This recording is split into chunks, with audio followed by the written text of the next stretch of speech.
In late May of 1942, just days before what would become one of the most consequential naval battles in American history, Vice Admiral William Halsey lay in a Pearl Harbor hospital bed, diagnosed with a severe skin condition that left him physically unable to lead the carrier task force he had commanded through months of earlier Pacific fighting. With Japan's fleet already steaming toward Midway and no time to properly train a replacement commander, Halsey made a recommendation that surprised many officers throughout the Pacific Fleet. Rather than suggesting an experienced carrier aviator to take his place, he recommended Rear Admiral Raymond Spruance, a cruiser officer with no direct carrier command experience whatsoever, to lead the task force into what everyone involved understood might be the decisive battle of the entire Pacific War. This is the story of what Spruance actually did with the few days he had to prepare, and how a man with no background commanding carrier aviation ended up making some of the most consequential tactical decisions of the entire battle. Here is the question worth carrying through this story. How does an officer with zero prior carrier command experience step into one of the most demanding tactical roles in the entire Navy, with only days to prepare, and end up making decisions historians still study as models of sound naval judgment more than 80 years later? Halsey's own hospitalization came at a moment of genuine crisis for American planning. Since the intelligence effort this channel has examined in earlier episodes covering Station Hypo's code-breaking work had already confirmed Japan's intention to strike Midway, meaning Nimitz had no realistic option to delay the operation or wait for Halsey's recovery. A compressed timeline that made the selection of an immediate, capable replacement not merely important, but genuinely urgent, given how little time remained before Japanese forces would actually arrive. It is worth noting that Halsey's own skin condition, while serious enough to require hospitalization and remove him entirely from active command at exactly this critical moment, has remained a subject of some historical curiosity, with various accounts attributing it to stress-related dermatitis, compounded by the sustained physical and psychological demands of months of continuous combat command, an ailment that, whatever its precise medical origin, produced consequences for the Battle of Midway's command structure that few observers at the time could have anticipated when Halsey's condition first became apparent.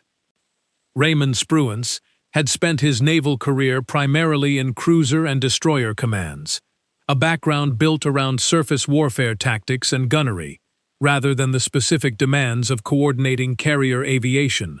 the complex and rapidly evolving discipline that, as this channel's coverage of Midway and the Battle of the Philippine Sea has already established, had already proven itself the decisive factor in modern Pacific naval combat by the spring of 1942. When Halsey's medical condition removed him from command, just as Admiral Chester Nimitz was finalizing the American response to intelligence, indicating a major Japanese operation against Midway Atoll, the decision about who would replace him carried enormous stakes, since the officer selected would need to coordinate complex carrier operations against a numerically superior Japanese fleet with almost no time to prepare. Halsey's recommendation of Spruance, despite the obvious mismatch between Spruance's surface warfare background and the carrier aviation expertise the role would seem to demand, reflected Halsey's own direct personal knowledge of Spruance's specific intellectual and command qualities. A calm, methodical, and unusually disciplined approach to tactical decision-making that Halsey had observed directly during Spruance's service as a cruiser division commander operating alongside his own carrier task force in the months before Midway. Nimitz, weighing this recommendation against the alternative of promoting a less proven officer with more direct carrier background but less demonstrated tactical judgment, ultimately approved Halsey's suggestion, a decision that placed Spruance in command of one of the two American carrier task forces that would fight at Midway within days of an appointment few observers would have predicted even weeks earlier. Spruance's specific naval career prior to this appointment had included extensive service in cruiser command roles across various Pacific assignments, experience that, while not directly applicable to carrier aviation coordination, had given him a broad and thorough grounding in fleet tactics, gunnery, and the general demands of senior naval command under combat conditions. A foundation that several officers who observed his rapid transition into Carrier Task Force command later credited with allowing him to absorb the specific technical details of his new role more quickly than an officer with a purely administrative or shore-based background might have managed under the same compressed timeline. Spruance's first and, in the assessment of several historians studying his preparation for the battle,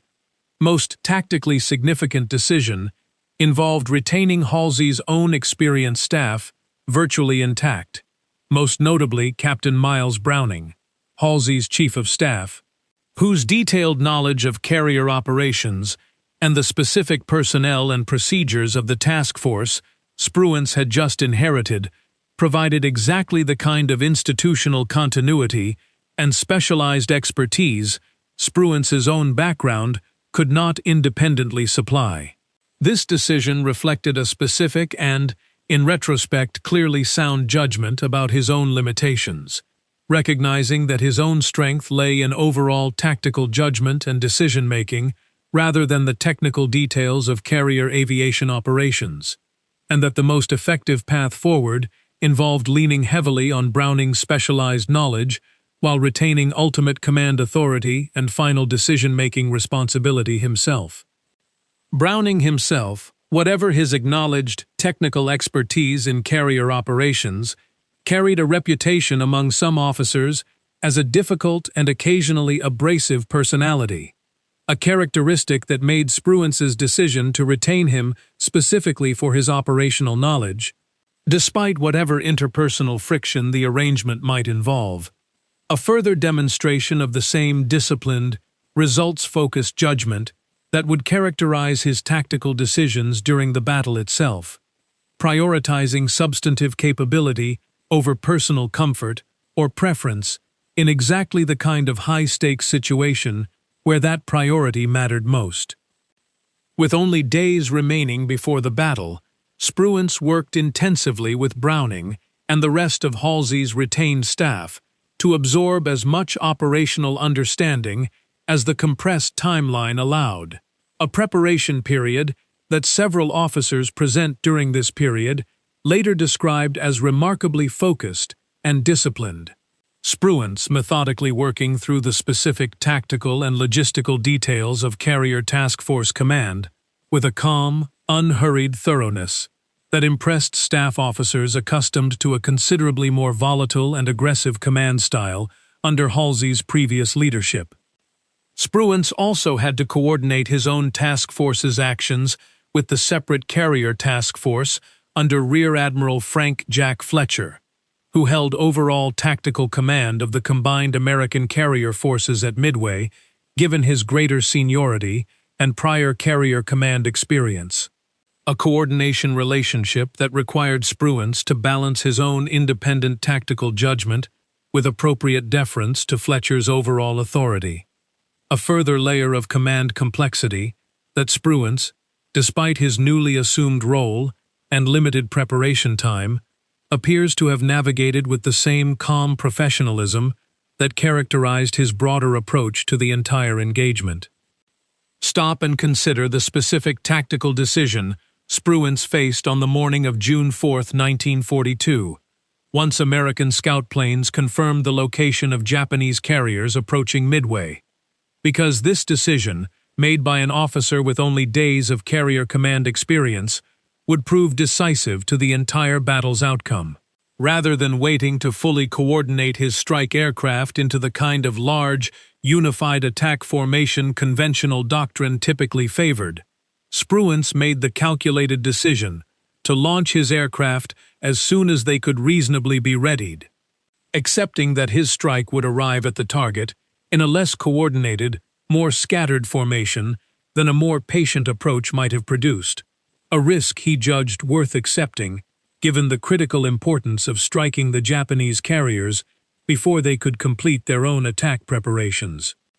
The specific mechanics of this decision involved genuine tactical risk that a more conservative commander, or one with deeper carrier aviation experience and correspondingly greater confidence in the value of a fully coordinated strike, might have hesitated to accept. Since launching aircraft before they could be properly organized into the kind of mutually supporting formation naval aviation doctrine typically emphasized, meant individual squadrons would likely arrive over the target area at different times, without the coordinated fighter escort and simultaneous multi-axis attack that a more patient launch sequence would have provided. This decision, launching early despite the tactical imperfection it introduced into the resulting attack, directly contributed to the specific sequence of events this channel's earlier episode on the Battle of Midway examined in detail. American dive bombers arriving over the Japanese carrier force at precisely the moment their flight decks were most vulnerable, packed with fueled and armed aircraft in the middle of a rearming operation. What made this specific gamble ultimately successful was less a matter of precise planning and more a fortunate, if partly deliberate, byproduct of the scattered arrival pattern itself. Since American torpedo bombers, launched as part of this same early strike effort, arrived over the Japanese fleet first, and, despite suffering catastrophic losses in the attack this channel's earlier episode on Midway has documented in detail, drew Japanese fighter cover down to wave-top altitude at the exact moment American dive bombers, arriving separately and later than originally planned, found the Japanese carriers almost completely undefended from above. Historians studying the battle have consistently identified Spruance's willingness to accept a less tactically polished attack in exchange for striking at the earliest possible opportunity as one of the single most consequential command decisions of the entire engagement, a judgment call made by an officer whose surface warfare background gave him no specific prior experience with exactly this kind of carrier strike timing calculation. Historians examining this specific tactical outcome have long debated exactly how much credit belongs to deliberate planning versus fortunate coincidence, in how the scattered American strike waves ultimately combined to produce such a devastating result. A question that matters directly to how Spruance's own judgment in ordering the early launch should be assessed, since a decision that produces a favorable outcome, partly through chance, still reflects a genuine, calculated acceptance of risk that a more cautious commander might not have been willing to take in the first place. Following the devastating initial strikes that destroyed 3 Japanese carriers within the space of 6 minutes, Spruance faced a second major decision that would prove nearly as consequential as his choice to launch early, and one that reflected an entirely different, more cautious dimension of his tactical judgment. Rather than aggressively pursuing the retreating Japanese fleet, including its remaining carrier and powerful surface combatants, into what could have become a nighttime engagement where Japanese naval forces retained genuine tactical advantages in surface gunnery and torpedo doctrine, Spruance made the deliberate decision to withdraw his own carriers eastward overnight, prioritizing the preservation of his victorious force over the possibility of inflicting additional damage on the retreating Japanese fleet. Spruance's specific reasoning, as later reconstructed through his own statements and the accounts of officers who served with him during this period, centered on a clear-eyed recognition that Japan retained substantial surface combat power, including battleships whose gunnery and torpedo capability in a close-range nighttime engagement genuinely threatened his carriers. Vessels that, unlike battleships, carried virtually no meaningful armor protection against surface gunfire, and represented an irreplaceable strategic asset at a stage of the war when American carrier strength remained severely limited following losses at Coral Sea and elsewhere.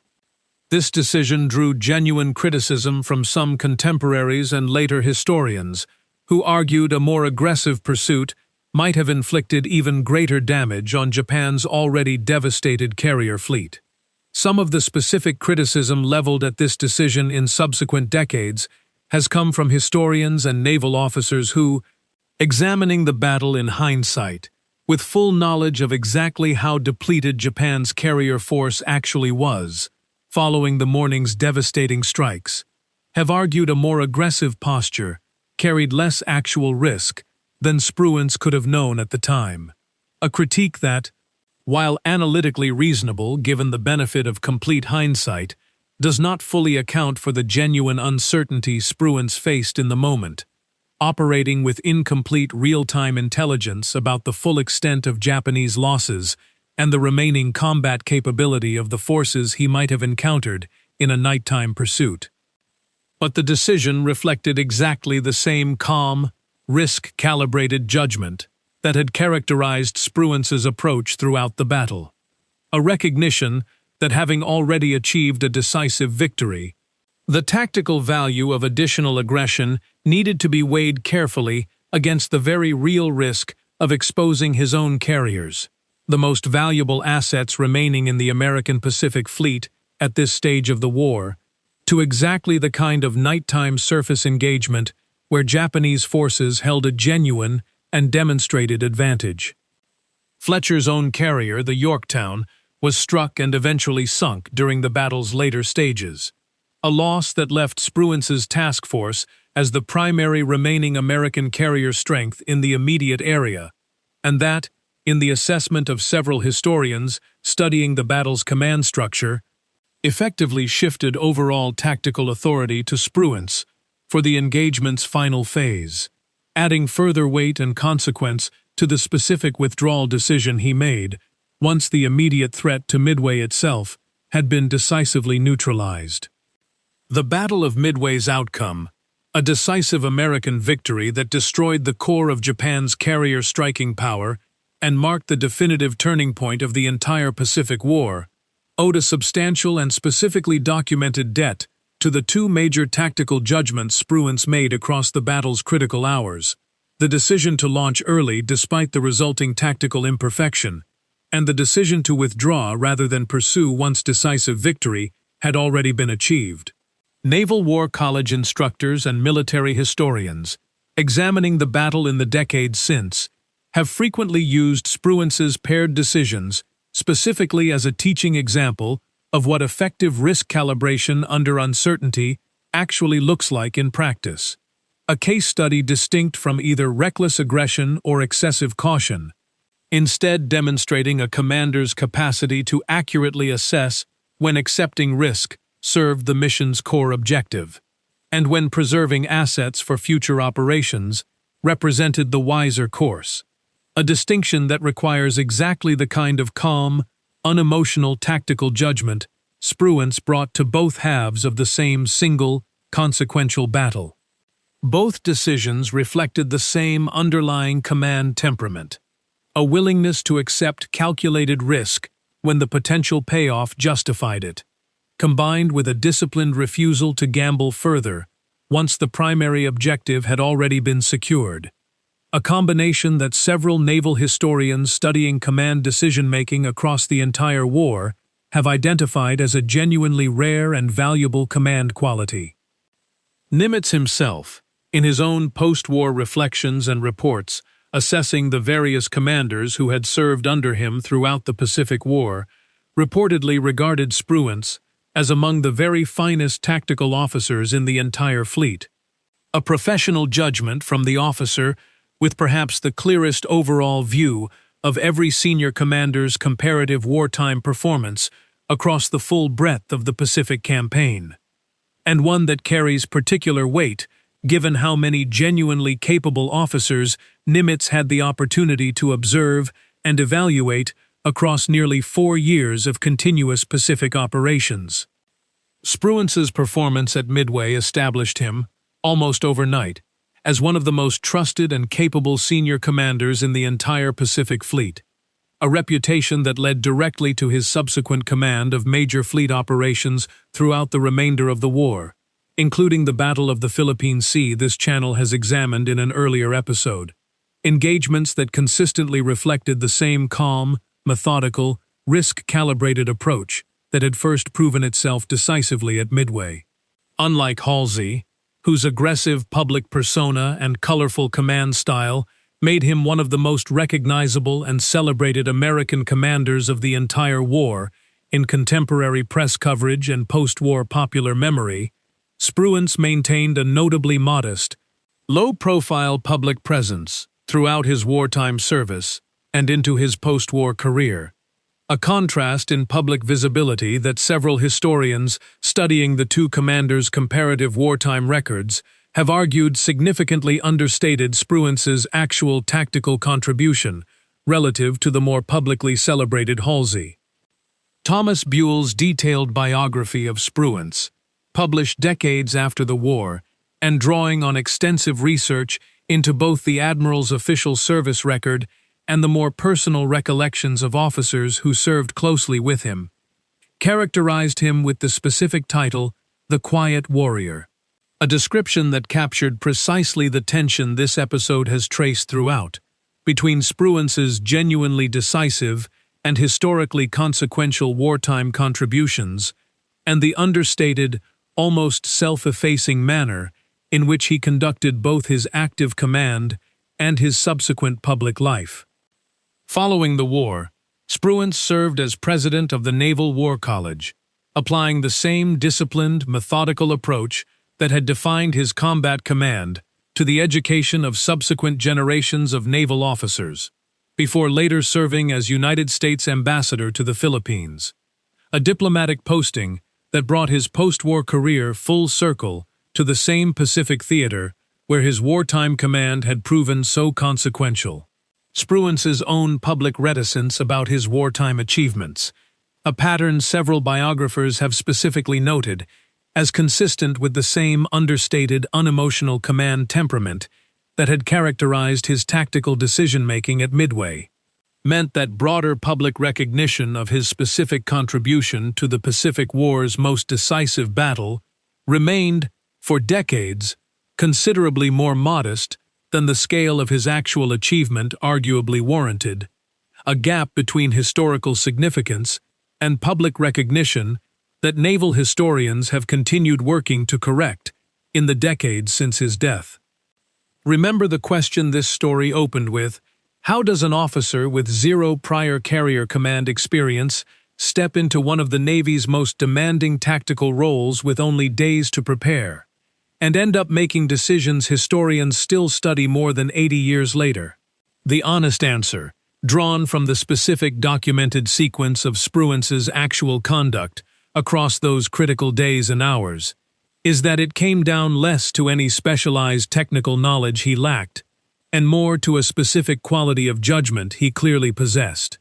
the capacity to recognize his own limitations and lean on Browning's expertise where his own background fell short, combined with a calm, disciplined willingness to accept genuine risk when the moment demanded it, and just as deliberately decline further risk once the mission's core objective had already been achieved.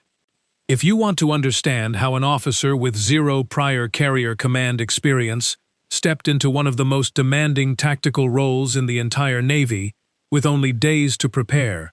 and made decisions historians still study as models of sound naval judgment more than 80 years later, this is the story worth knowing in full. Subscribe to Pacific War Tales for more long-form World War II history from the Pacific Theater, told with the names, the dates, and the details intact.